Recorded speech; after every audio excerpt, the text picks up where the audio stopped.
morning. This holiday season, animal shelters and rescue groups in our area need our help to provide the best life they can to the pets in their care.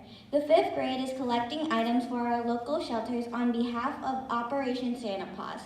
We are only 9 days away from our deadline to bring items to the local animal shelters, and we still need your help.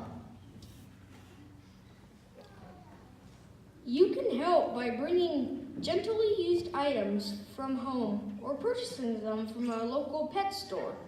We still need more of the following items: canned dog and cat food, cat litter, blankets or towels, cat and dog treats, and cat and dog toys.